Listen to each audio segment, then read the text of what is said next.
prezados, nós nos sentimos bem ao comentar qualquer coisa relacionada ao nosso amigo e irmão Caio Fábio, pastor Caio Fábio, porque consideramos ele um dos últimos, vamos dizer, resquícios do bom protestantismo, do protestantismo mais pensado, que usa mais a cabeça e que não é ralo, não é superficial, não é reducionista e pode pensar um pouco mais profundo.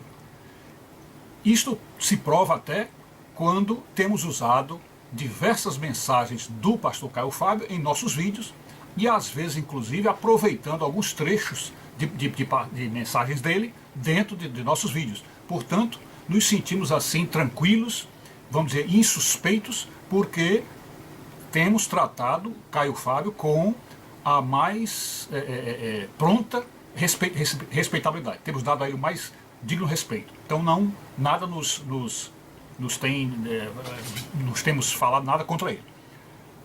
Entretanto, a gente sabe que a unanimidade de opinião não é coisa fácil. Aliás, eu chego a pensar que a unanimidade é impossível.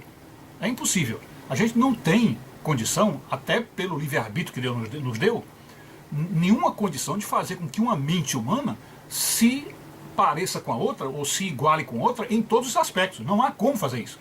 Então, evidentemente, encontraremos sempre divergência, sempre de diferença de opinião, diferença de visão, e isso, vamos dizer assim, é o inevitável. É o inevitável.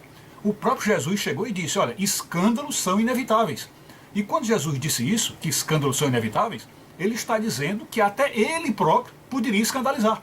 Ele que é o ser perfeito, ele que tem a opinião perfeita, ele que defende a verdade, ele que é o infinito, ele próprio poderia escandalizar, como de fato escandalizou várias vezes. Você abrindo lá o Evangelho de João capítulo 16, logo no versículo 1, se eu não me engano, 1, 2, ele já diz assim, olha, eu digo isso para não escandalizar vocês. E uma outra vez ele chegou até a perguntar, isso escandaliza vocês? Isso vos escandaliza?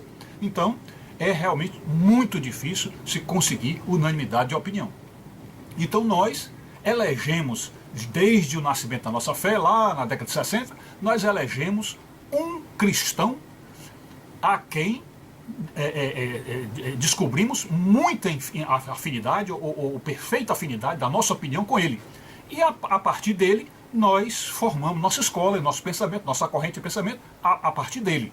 E este nosso mestre, que é vamos dizer, a base e o fundamento da nossa escola, é um mestre também respeitado por Caio Fábio. Acho inclusive que ele escreveu nos livros dele alguma coisa sobre esse mestre, e temos até vídeos dele onde aparece ele elogiando esse mestre.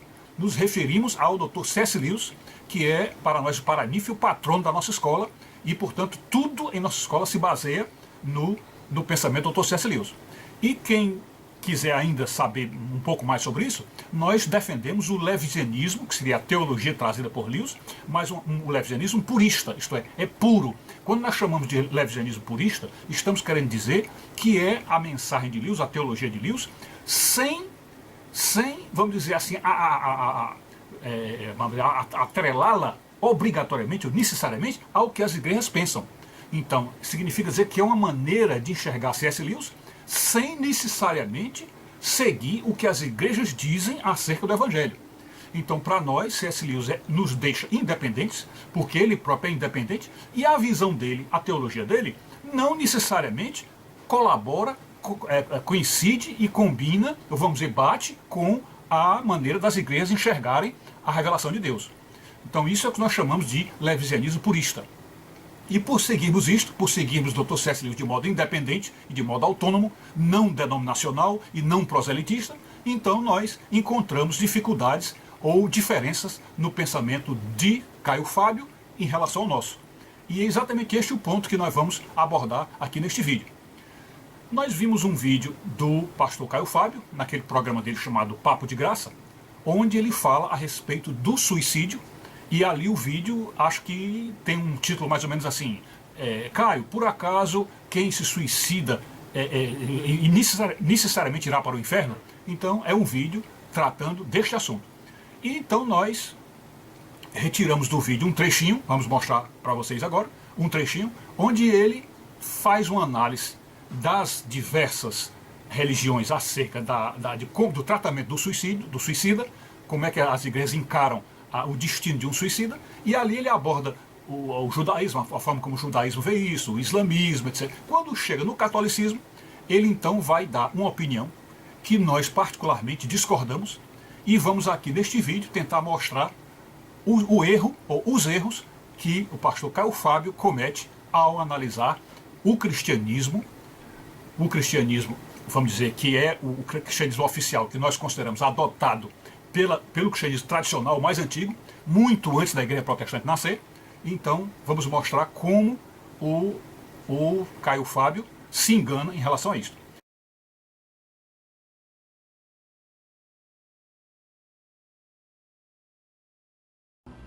E o catolicismo sempre foi veemente quanto a declarar que o suicida estava no mínimo no purgatório depois que inventaram o purgatório. Antes de inventarem o purgatório, que foi uma invenção bem recente, uma construção na história do catolicismo, foi uma descoberta bem recente, foi uma espécie de novo mundo intermediário para os católicos.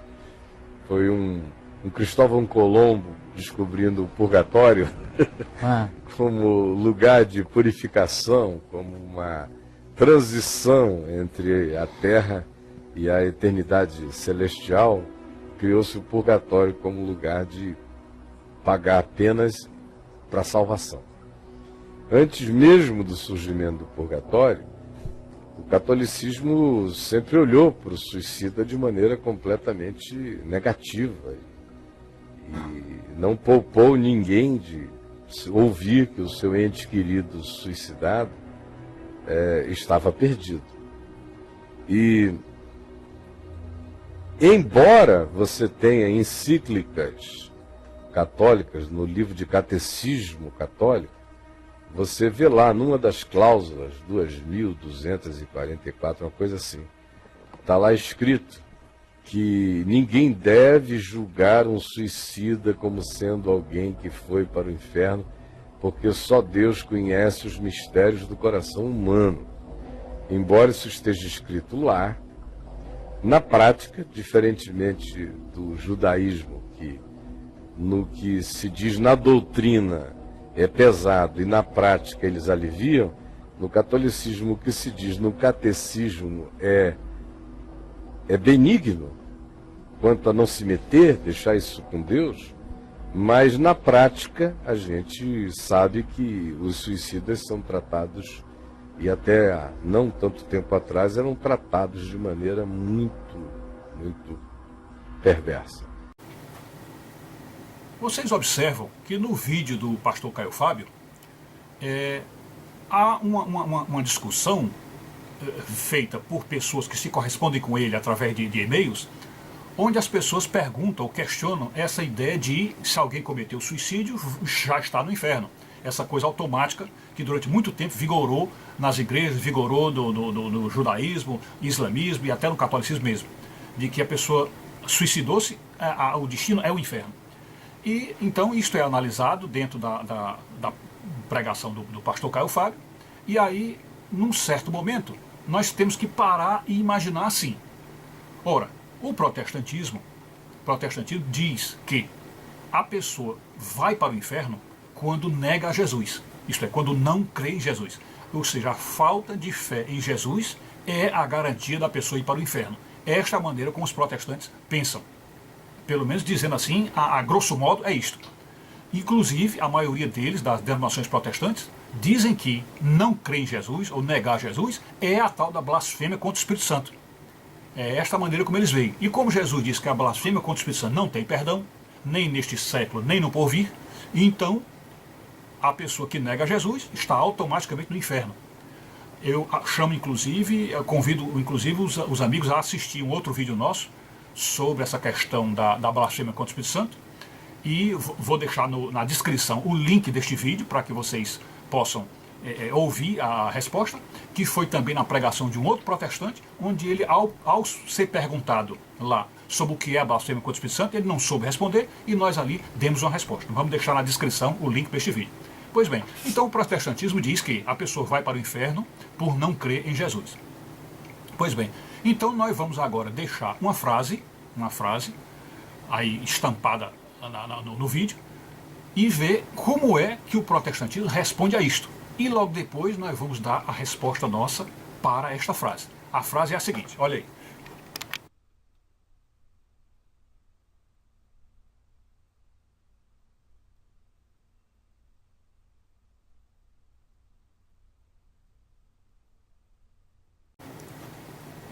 Pois bem, agora que estamos vendo isto, esta frase está tocando na nossa cabeça, temos que pensar, analisar, refletir bem sobre o que está sendo dito aí.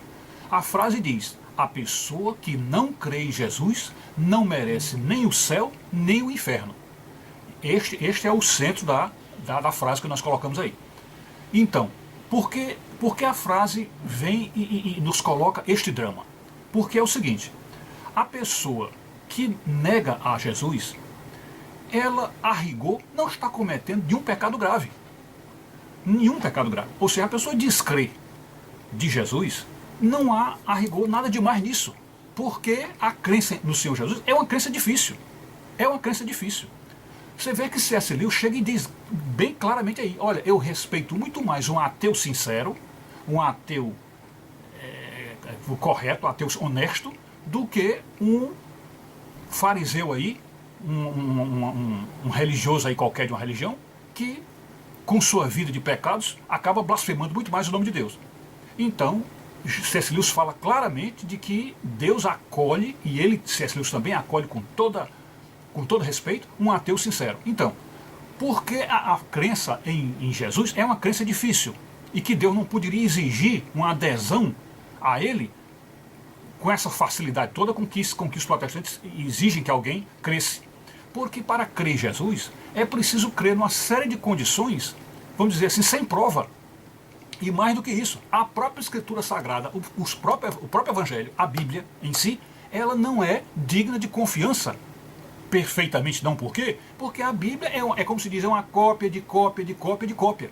É um livro já de milênios de escrita, a maioria deles, inclusive os evangelhos, escritos na base da memória, da lembrança dos autores canônicos, que na verdade não se sabe nem se os autores canônicos, por exemplo, os autores dos evangelhos, se de fato referem-se ao próprio personagem que está lá no nome. Por exemplo, o evangelho de Mateus, não se sabe se Mateus foi quem escreveu, o evangelho de Marcos, não se sabe se foi Marcos quem escreveu. Então, quer dizer, a Bíblia é um livro, vamos dizer assim, entre aspas, temerário. É um livro que a pessoa precisa realmente de um esforço de fé, um esforço sobre-humano de fé, para primeiro, antes de crer em Jesus, acreditar que aquele livro fala a verdade.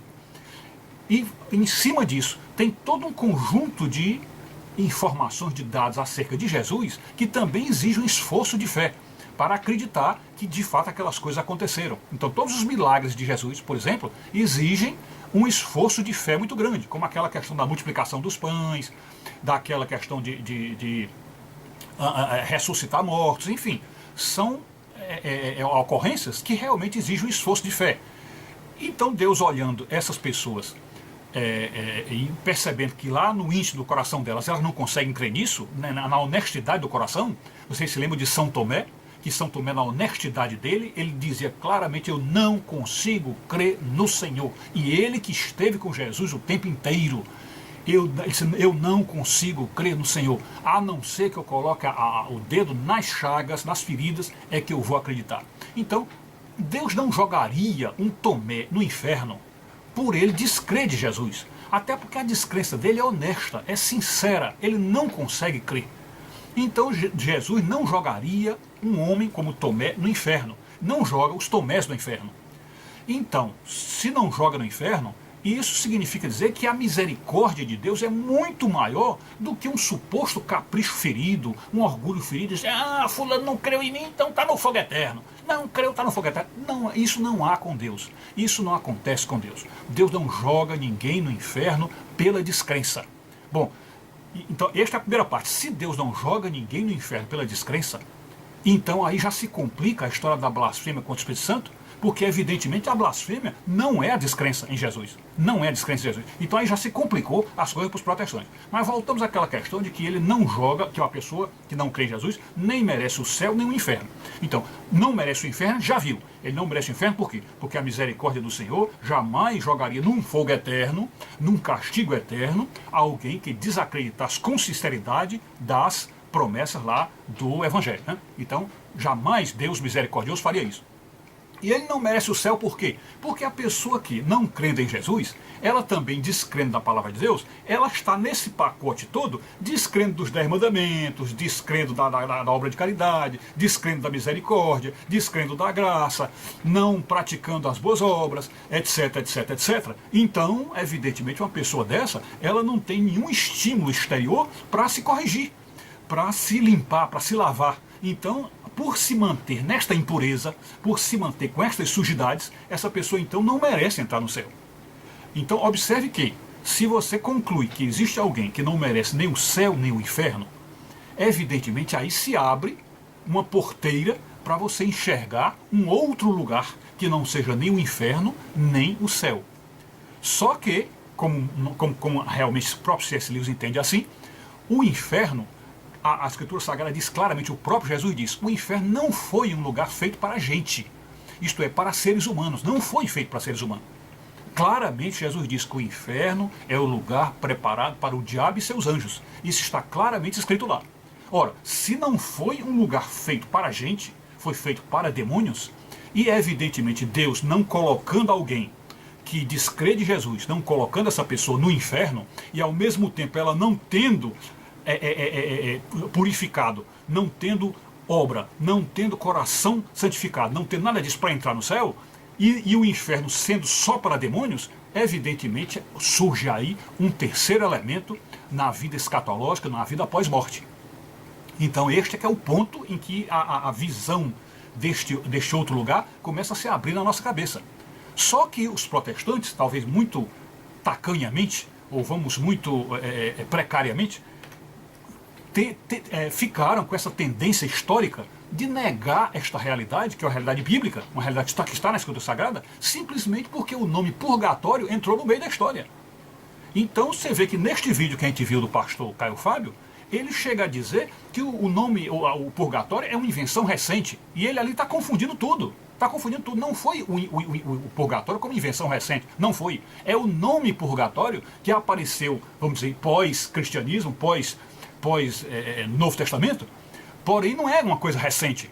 Porque se vocês forem ler as 95 teses de Lutero, vocês vão ver Lutero já falando do purgatório. Significa dizer, então, que muito antes do protestantismo nascer, já existia o purgatório. Então não é uma coisa recente. Só que purgatório ali, entendemos ali, é a questão do nome. O que ele está dizendo é que o nome é recente, mas o nome já está citado por Lutero nas 95 teses. Nesse caso, o nome também é antigo, só que não é tão antigo quanto a vinda de Jesus. Não é tão antigo assim. Porém, o que é que já existia na época de Jesus, que já está na Escritura? É o conceito, é a ideia, a noção de purgatório. É isto que está lá. E a gente pode então, como eu sempre abro essa questão, imaginar outras coisas que não estão na Bíblia, mas o conceito está.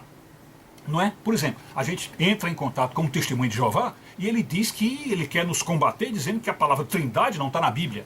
Certo? Bom, a trindade não está na Bíblia, e nós realmente sabemos disso. Nós somos inteligentes e temos que usar a inteligência. Mas a trindade está na Escritura Sagrada inteira, inclusive no Velho Testamento. Em todo canto você vê a trindade. Então, significa dizer que certas verdades não necessitam ser nomeadas para que nós creiamos nelas. Ou seja, basta que o conceito, basta que a noção, a ideia esteja presente, ali está a verdade. E isto acontece com o purgatório. E desde o Velho Testamento. Se você for olhar do ponto de vista conceitual, do ponto de vista reflexivo e ideológico, o purgatório está na Escritura Sagrada inteira. Inteira.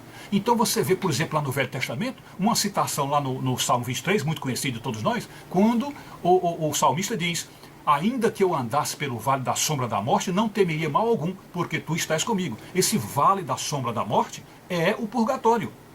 Então, a impressão que dá é de que o protestantismo se voltou contra esta verdade de Deus apenas porque a igreja batizou desse nome. E digamos que o nome seja errado. O nome não seja, que não sirva purgatório para servir, né? Então, dizer que não sirva esse nome. Vamos inventar um outro nome para aquilo ali. Vamos inventar. Então, dentro da Escritura Sagrada, ele é chamado de Vale da Sombra da Morte.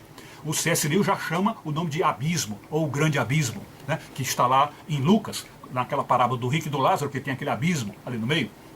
E aliás, aquele abismo também deve ser visto conceitualmente, porque a ideia que está sendo passada ali é a do livro de Isaías, que eu não sei se vocês se lembram que Isaías diz assim: os vossos pecados fazem separação entre vós e o vosso Deus. Então esta separação, que é o divórcio, é o nome do livro do Lewis. O nome do livro do Lewis é The Great Divorce. The Great Divorce foi traduzido, mal traduzido, por grande abismo. Então aquele abismo que está ali em Lázaro é o abismo da separação do pecado. Então é o pecado que separa o pecador do céu, o pecador de Deus. Então a Escritura Sagrada tem o purgatório nela inteira. Então nós vamos, inclusive, se for o caso, deixar na descrição uma série de versículos onde o purgatório aparece na Escritura Sagrada. E acredito ainda que nessa nossa palestra a gente vai comentar alguma coisa, vai dar algum versículo onde isso aí é mostrado. Um outro versículo do Velho Testamento que fala sobre o purgatório é aquele momento mágico, maravilhoso, quando ele diz assim: o povo que andava em trevas viu grande luz, e aqueles que habitavam na região da sombra da morte resplandeceu-lhes a luz.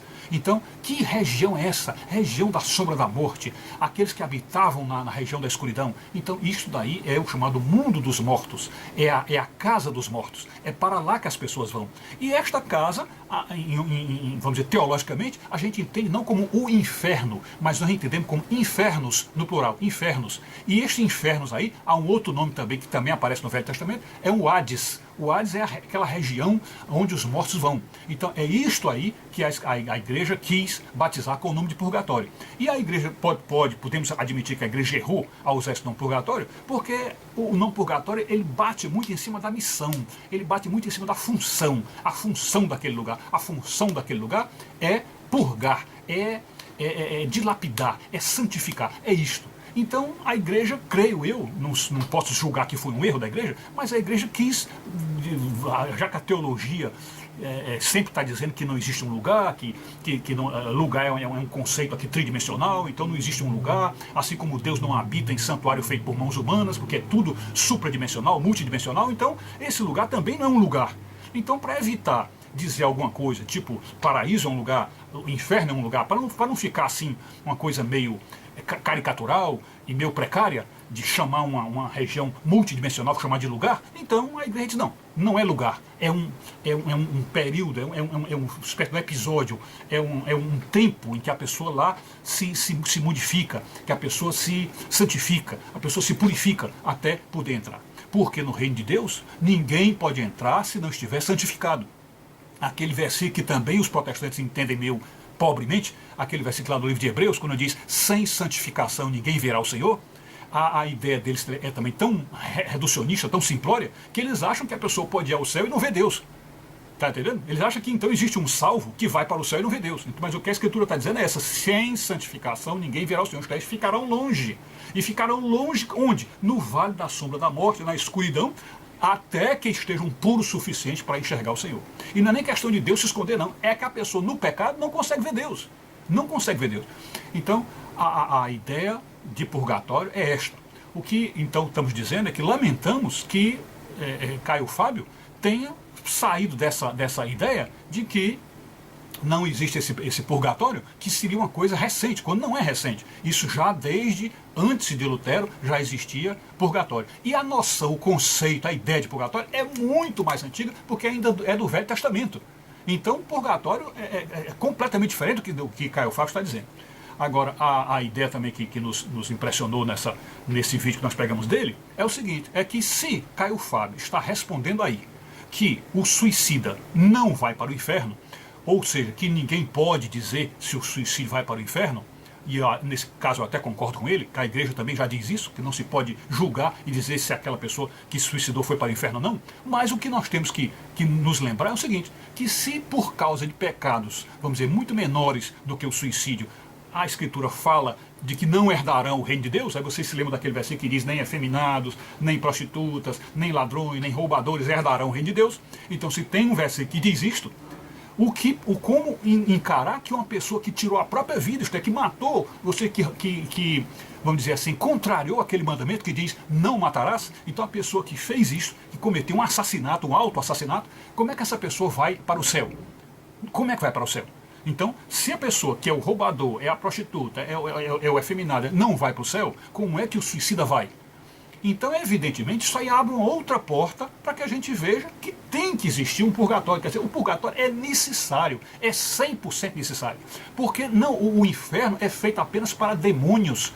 E penso eu, já que o demônio vai ter liberdade de tentar a humanidade até a volta de Jesus, ou até a finalização do reino de Jesus, do milênio, chamado milênio, então se ele vai ter essa liberdade até esse ponto, evidentemente o inferno, como você vai ver lá no capítulo 25 de Mateus, quando Jesus fala do grande julgamento, aquele texto do grande julgamento, ele diz exatamente isso: olha, os que praticarem a iniquidade irão para o inferno, preparado para o diabo e seus anjos, mas ali se trata de um momento após o juízo.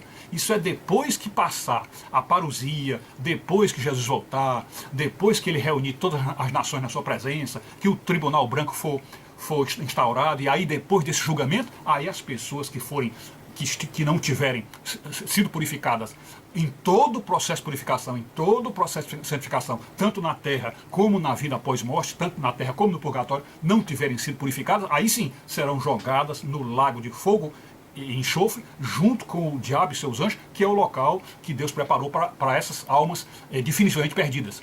Embora o C.S. Lewis fala que a questão de almas definitivamente perdidas, o C.S. Lewis sempre deixa uma dúvida sobre isso, porque ele acha que poderá haver uma coisa de uma restauração de todas as coisas, e que algum dia aquelas almas poderão se acordar e voltar para Deus. Então é até complicado essa questão de que almas humanas fiquem eternamente perdidas. É meio complicado.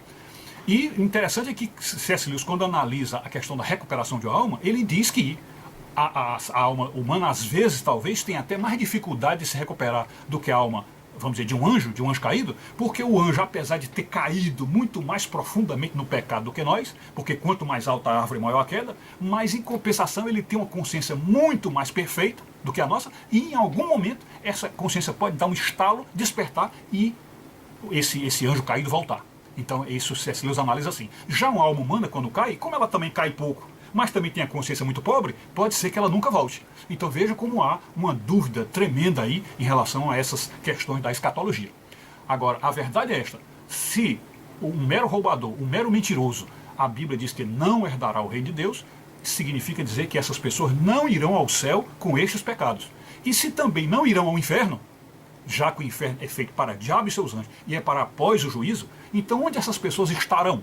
Aliás, sob qualquer circunstância, nós perguntamos: onde estão as pessoas que morrem hoje? E que, como eles dizem, morrem sem Jesus? Onde é que essas pessoas estão hoje? Porque o inferno é algo para ser inaugurado após o juízo final, quando os demônios também serão lançados no lago de fogo. Isso é após o juízo final. Então, onde essas pessoas estão hoje? Então, não há outra hipótese. A sabedoria, a sapiência da igreja em determinar, em perceber que existe um lugar intermediário, que na verdade não é lugar, é uma condição, é uma circunstância, é um período, é uma coisa até complicada de se falar, porque é multidimensional, é supradimensional. Então não tem como se a gente analisar se é tempo, se é espaço, se é isso, mas é uma condição em que esta alma continua o seu processo de purificação, também vivendo o seu livre-arbítrio e realmente dizendo se quer ou não quer a purificação, se quer se santificar. Nunca nos esqueçamos daquele trecho de C.S. Lewis que está lá num texto da nossa escola, que eu até vou deixar o link aí do artigo, onde C.S. Lewis analisa muito bem aquela questão, fazendo aquela, vamos dizer assim, criando uma espécie de uma cena para que nós enxerguemos essa cena, que ele diz que muito provavelmente isso ocorrerá. É a cena de alguém que sobe até a entrada do paraíso.